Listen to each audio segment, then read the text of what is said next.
So we're going to continue talking about the electric potential, and today we're going to try really hard to talk about how the potential and the electric field connect. So just to start off, a little reminder with the electric potential. So last time we sort of just talked about what it was, what it can do, and some sort of key features of it. And so here, this was a key question. That's sort of like an important thing, first of all, to make sure that you understand why it is, but also just to kind of be able to run with it and live with the definition. And so here, the electric potential at point A is blank that at point B. So we did this clicker question last time, and we can use this equation. You can think about it a lot of different ways, all right? But for instance, if I'm a positive charge, right, and actually probably better if I'm inside the capacitor. But if I'm here at point A, and I'm here at point B, all right, hopefully you can see that I'm going to have bigger or more potential energy, electric potential energy, if I'm at point A. All right, so that should be the higher potential point. And so here, my Q is a positive, and so basically whatever the higher V is whatever the higher U should be. Okay, so from this equation here. And so since this is the higher electric potential energy, then this would be the higher V as well for a positive charge. And the last time we talked about sort of the same thing for the negative charge. A question from a student, why is the electric potential in a capacitor higher at only the positive side? And so that's basically the definition of how we decided to do this. So we could have flipped this, made this equation equal to negative QV. We made it positive QV. So that was a definition. That means that the higher potential will be closer to the positive side. And then again, sort of our key sort of mnemonic for this is the electric field points downhill.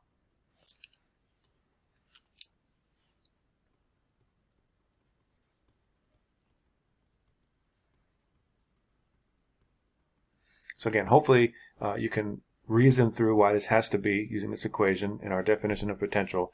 But once you do that, it's just really handy to kind of remember this little rule of thumb. And so this again, so electric potential at point A is greater than that at point B. And if that's still troubling you, I would stop and go over that to make sure that you get that. And then so we had a lot of connections between gravity and electricity. And we're going to continue to sort of talk about these connections. So here we made this analogy last time between the height in a building and then the potential, the electric potential in a constant electric field space, which for us would be in our capacitor.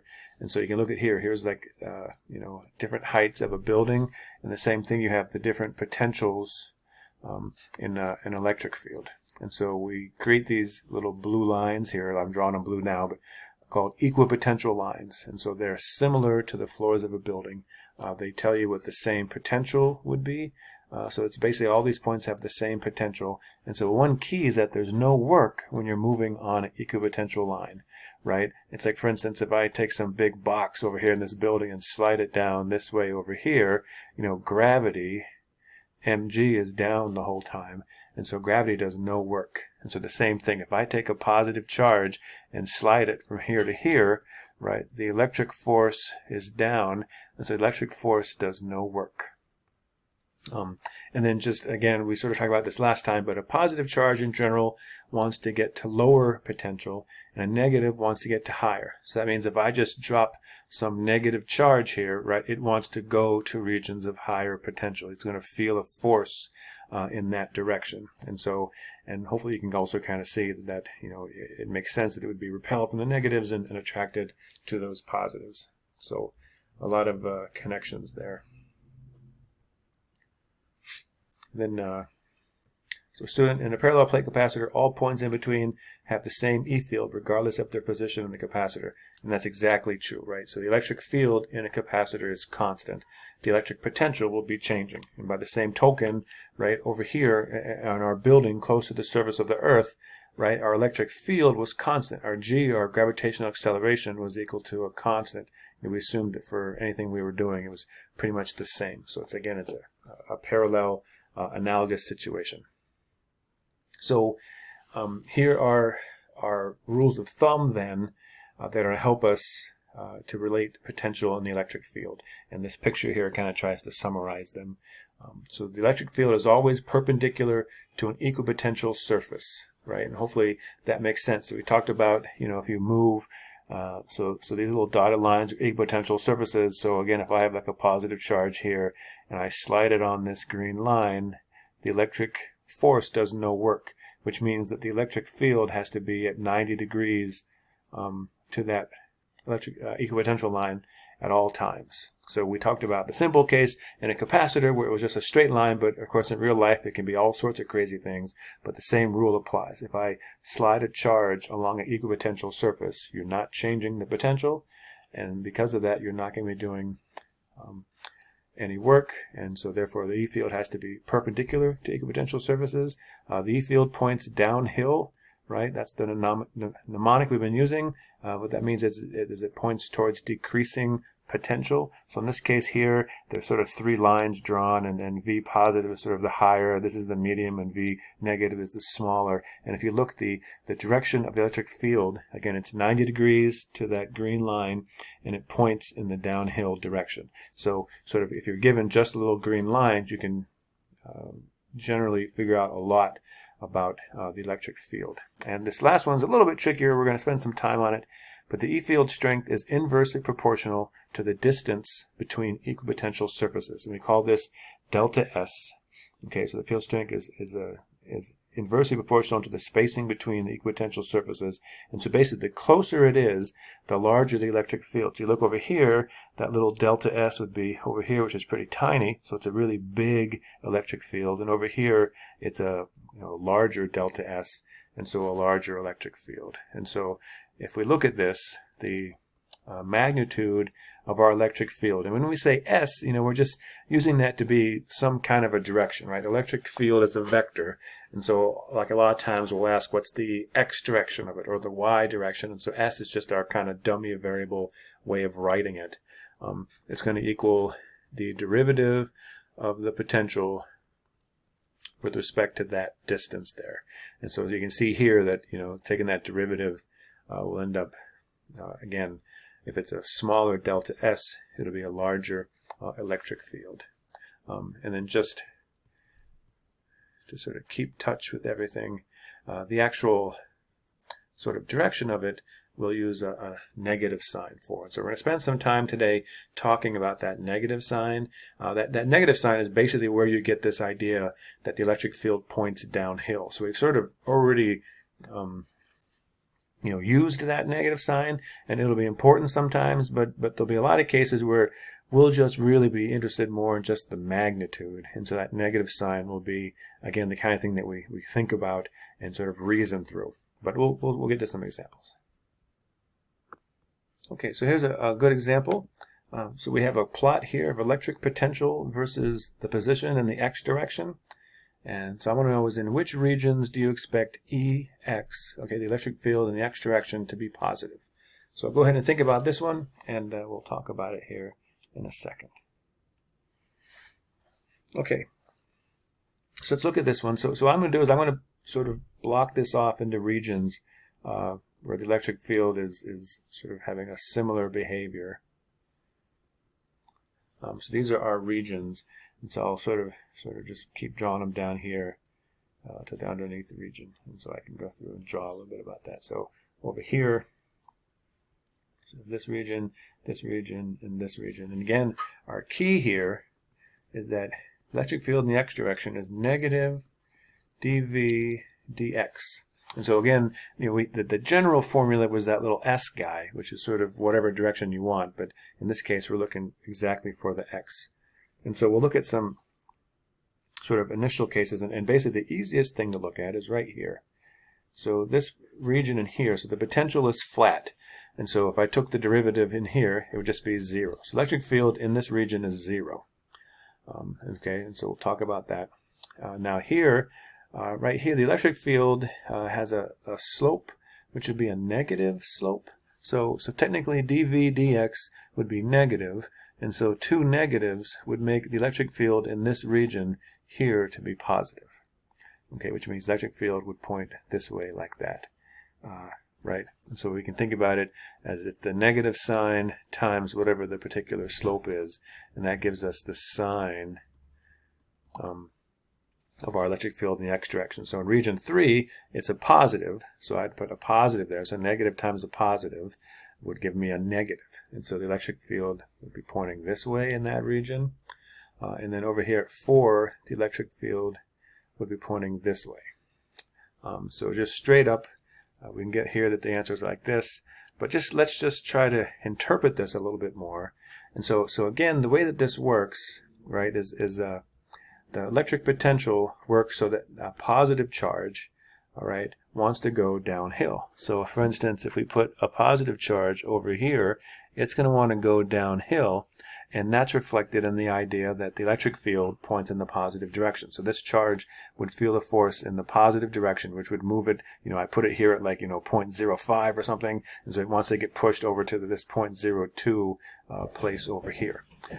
By the same token, if I put a positive charge here in region 3, right, it's going to want to go downhill that way, and that's where it gets an electric field sort of pushed that way over there. And then finally, just the sort of example, if I put it here, there is no force, right? It can't go downhill. It's at a minimum right here, and so it's sort of happy being there. So again, this potential is a different way to visualize the electric field, and it'll just be useful sometimes. And sort of what I would say is that basically it's just depending on what you're doing, looking at it in terms of electric field or electric potential can be more useful. So it's really good to be able to flip back and forth. And so someone asked, how would you determine whether an electric field is stronger by looking at the V versus X graph? So here we just looked at the sign, right? But that actual slope number, okay, would actually be this guy over here, right? And so in this case, because it's all sort of constants, it's constantly changing, you can literally just do this as negative dV over dx and calculate the slope of those lines in those 4 regions if you want to. So in a lot of cases, even though this is technically a derivative, we're going to be able to treat it as a sort of just like a delta V over delta x, just a, because in a lot of cases it'll be sort of steadily decreasing or increasing as it is here. All right, so let's look at some questions that people have. Again, this is tricky stuff. Why is there a negative in the equation? Equals negative dV dx. So again, that negative is there is the convention, right? So you could sort of say, what we chose to do here is sort of say that the potential and the electric potential energy and electric potential will in general have the same sign because this is a positive charge. And so when you make that definition, it's going to lead to a negative sign here. So it's basically how we decided to do it, but it is important. So we'll try to sort of clear that up. What's the difference between E sub x and E? So E would just be, like the total electric field, and then generally we'll be looking at the electric field that's in some kind of a direction. We'll sort of, again, show some examples of how we do that, but electric field is a vector, so it's going to point in a direction, and so it'll be really important, that difference there. How do you know to take the derivative and when to calculate delta V over delta x? Well, again, it's a little sticky. We'll try to do some examples here, but and I would say the majority of cases we deal with will either have like potentials that are constant like here or that are changing at a nice steady rate. So you'll often be able to just find the magnitude by doing what they're saying there, delta V over delta x. And we'll show some more examples as we go through today. And then finally, another student question. I don't understand why sometimes we calculate the electric field as E and sometimes just as EX equals negative dV dx. So again, it is tricky, but in most of the problems we'll have today, right, it'll be one of those things where it'll just be easier to calculate it with absolute value, find your magnitude of the electric field, and then think about our rules of electric fields and electric potentials when we're trying to figure out the direction. So sort of like when we dealt with the electric field before. Again, that's the way we're going to talk about it. You can do any way you want to do it. And the next example we'll look at is our classic example of our capacitor. So here's a positive charge, sigma, some negative charge, negative sigma, equal and opposite. You get your electric field, which are the green lines, a nice constant electric field. And here I've drawn some blue lines, which are the equal potential lines. And this picture, it's sort of tough, but we're trying to sort of visualize this. This is kind of like if I was standing here and looking, at the capacitor from the side. You see that over here at the positive side, so this would be kind of like where all the positive guys are, over here. Okay, looking at that capacitor. So you're looking at this sort of sheet of positive, and over here a sheet of negative. But you're kind of looking at it from this way. So what happens is over here you start out, I just made these numbers up, at 60 volts and you decrease down to 0 volts. And so this is the electric potential over distance. And so sort of this way would be like, if you want to call it the x direction or whatever.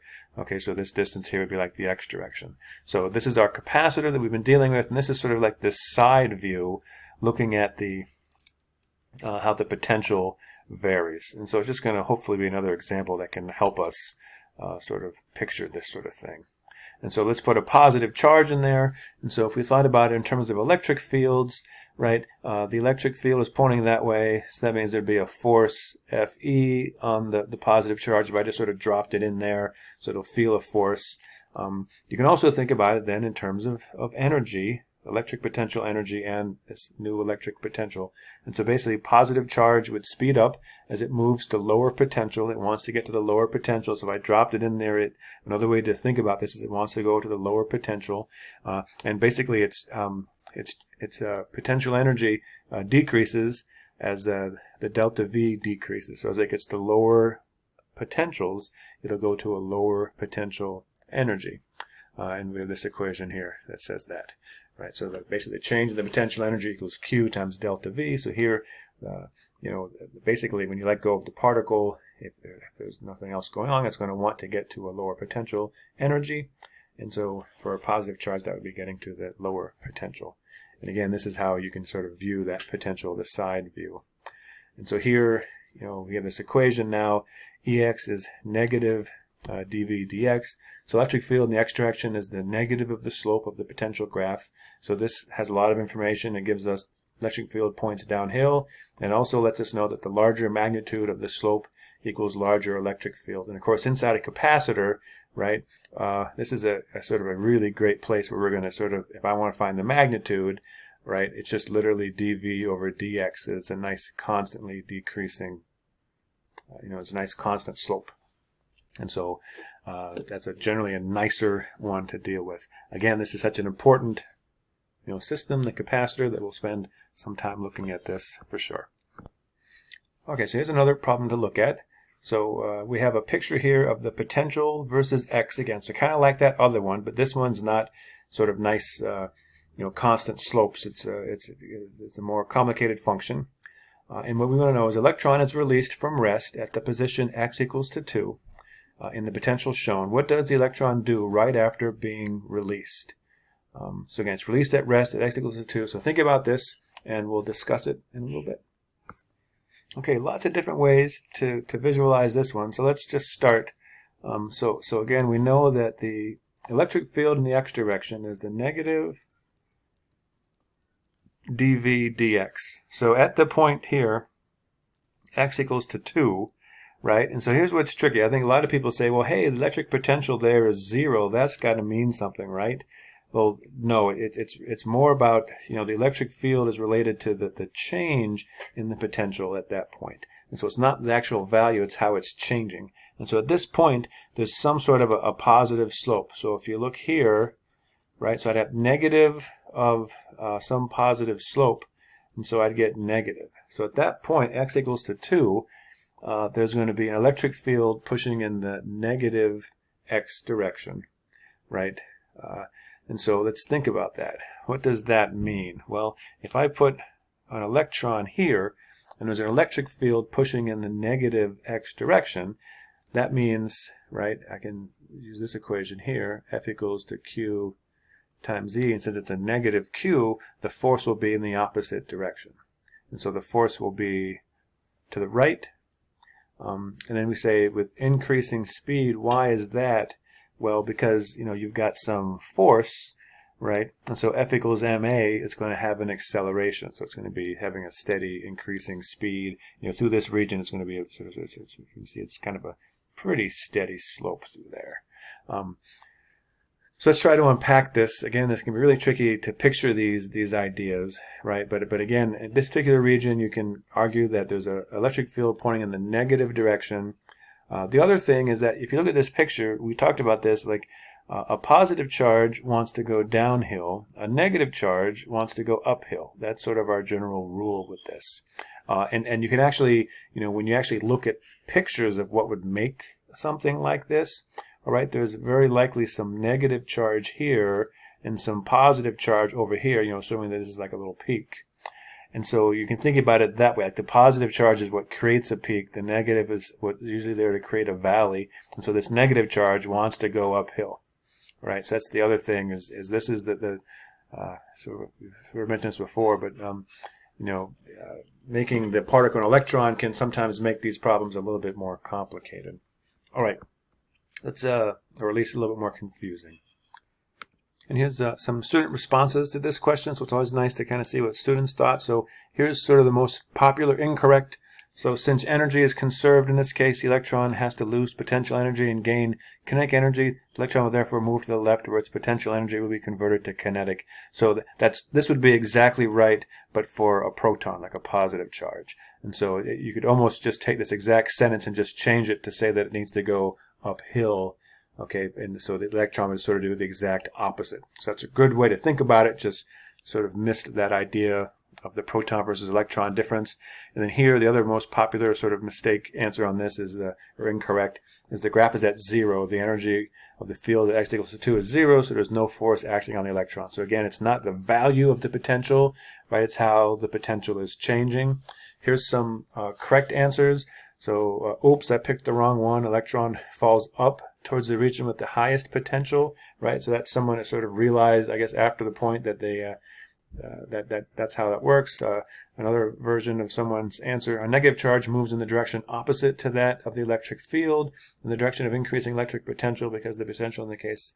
So they tell you sort of kind of what I was saying. And on a Vx graph, does a positive charge always pushed downhill and a negative charge always pushed uphill?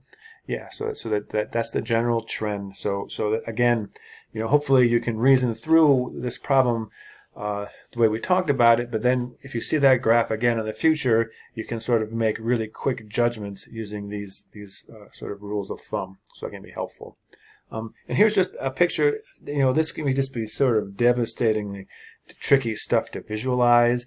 And so I just stole this picture from somewhere, sort of looking at like a positive and negative charge, right? And so you can see here's sort of like the looking down view. So it's kind of like if I was looking, in this picture, it's like, imagine I'm looking down on this valley and this mountain, and what do I see? Well, I see this picture here. So the positive charge would be like over here. It's like the top of the mountain, and the negative charge would be over here, sort of the valley, at the bottom of the valley. So when you see these pictures, right, and we'll talk about this a lot, but you can make this connection between gravity and electric potential. So these potential lines are very much like little graphs of like a mountainous region or something. And so again, the positive charge will end up being the peak, the negative charge would be the valley, and then again, this is just sort of looking at our old friend, the electric dipole, in sort of a three-dimensional picture where you have the electric potential mapped out there. All right, let's try another one, another example of one of these. So here we have a picture where we're giving you the electric field. We tell you the value of the electric field. We have 2 points, A and B. We've got some distances written out to sort of tell you where A and B are relative to each other. And we want to know which point, A or B, has a larger electric potential. So think about this one, and we'll talk about it in a second. Okay, so hopefully you got that A. And again, the idea here, how I would think about this one, is so this is a nice constant electric field. So I can draw equipotentials like this. Okay, so here's the one at A, here's the one at B, here's just one in the middle, what the heck. But either way, electric field points downhill, so A must be the higher point of this, right? So hopefully that's what you were thinking too. And so now let's get a little mathematical with it. So what is the magnitude of the potential difference between A and B? So go ahead, and this is one where it's probably really good to stop and think about this, and we'll talk about it in a little bit. Okay, so again, for this one here, I would, sort of draw my equipotential lines right here, and let's just, for kicks, call this the x direction, right? And well, we know that, so EX, again, this is, I'm going to use the absolute value signs here, just because, here I'm just really concerned about the magnitude. I already know the direction of it. And since this is a nice constant electric field, then it's going to be a nice varying, constantly decreasing or increasing electric potential. So I can just write the deltas out. So that makes my life a whole heck of a lot easier. And so here we're looking for the change in potential. And so I'd solve this. So the magnitude of the electric field in that direction times the delta x. And so what's really important here is that the distance would be this distance here. Right, because of the way their electric field is going this way, you can draw your sort of electric potential lines like this, and so the varying distance part would be like here, right? And so it'd be like this distance and here. And so if I was to sort of draw this, electric field, or let's see, I'm sorry, I want to draw the potential, right? The electric potential versus position. It's going to be decreasing in that x direction, and this would be, that distance of 7 centimeters or whatever it is. Right, and so this is like 0, and this is like 7 centimeters or whatever, and so that'd be the distance we're using. So in the in the sort of y direction there is no electric field, there is no change in the potential, and so that's how you would sort of visualize that. And then here, to finish this problem, I do 1,000 volts per meter, and then convert this centimeters into meters, so 0.07 meters, and so when I did this, I got 70 volts. So again, think about this one. This is a standard type problem, but it is kind of tricky. So let's move on. All right, and so here's a little example problem. I'm going to go through and do A through D. So why don't you go ahead and sort of stop and try to work through these. And so maybe let's do point A first. So give it that go and see what you think, and then we'll talk about it. So A is asking, what is the potential at point A? And so with these kind of maps, sometimes they can be kind of tricky to read. And so you just got to look. So this is 0. Now this one, they don't give you any mark, but this is negative 100. This is no mark, negative 200. So it seems like they're going every 2 lines is like 50 volts. And so if this is 0, this here would be negative 50, and then A would be at positive 50 volts. Okay, so now at which point, A, B, or C, does the electric field have its largest magnitude? So A, B, or C. So why don't you give that a go and think about it. All right, so the trick to this kind of one is that equation we had used before, which is the electric field here, the magnitude of it is equal to dV ds, and so that ds is basically the distance in closer electric potential equipotential lines. And so you look over here at B, right? The distance between those lines is very small. We're at A, right here, it's pretty big, and C, it's also pretty big, right? And so what's happening here at point B is basically you have a larger change in potential over a smaller distance. And so if we think about this in terms of our analogy to heights, it's sort of like a really steep part of your mountain scene or whatever it might be. So it's really steep. And so like you can imagine if you put that electron there, it would really feel a strong force because it's sort of a really steep part of that hill instead of over here where it's sort of less steep. Again, making that analogy with heights. But so that's how you would want to interpret problems like that. So now let's look at this. What is the approximate magnitude of the electric field at point C? So that one's a little bit trickier. So give that a go, and we'll talk about that here in a second. Okay, so it's again using this equation. So I'll sort of write it like this. So my ES is equal to delta V, delta S. And so my delta S, so I'll erase everything here so we can kind of get a clear picture. Now you can do this different ways, but what I like to do is just sort of go like something like this here. And let's be real clear, when I'm doing this, this is totally approximate. Okay, so it's really hard to do this exactly because it is something that's changing, right? So it's not going to be one of these nice constant slope type potentials. It's going to be something different. So we're sort of approximating that. And so I'm just going to make my sort of ds to be this distance right here. Now, this is sort of tough, but what I did is, and you guys can do this too, is I took this distance over here and wrote it over here, and it came out for me to be roughly somewhere in here. So I'm just going to estimate my ds as 0.03 meters. You can get a different reading. We're just sort of having fun here, right? So when we say approximate, we're always going to be really loose with that sort of thing. But so I would call this 0.3 meters, right? Again, from this sort of picture. So here we're told that this thing gives us our distances in meters, and then the change in potentials over that region there, it goes from 0 to 100. So again, we're only thinking about the magnitude, so it'll be 100 divided by 0.3, and so again, when I did this, I got about 33 volts per meter. That's again approximate. Nothing's perfect. Now, a couple things. Again, you get lots of questions about, why am I using absolute value? Well, just here I only care about the magnitude, right? So there's not really any point to have that. You could put that negative sign there if you want, but you're just going to get rid of it when you find magnitude anyway. The other thing is I picked this whole sort of distance here. There's lots of ways to do this, right? You could have picked, for your ds, you could have picked between, say, here and here, perhaps, right? I mean, it's you could sort of argue it sort of depends on the circumstance you're looking at. I don't think that would make too big of a difference, but in your calculation, if you use that for your ds, then you would have had to use a difference in potential of 50. All right, so that's where we would have had different numbers, and we might have been a little bit off depending on how you measured that, but we would have been pretty close. I mean, basically, technically, the closer you sort of make it to that point, the more accurate. But of course, in this class, we're just looking that you can sort of figure out the best way to do it.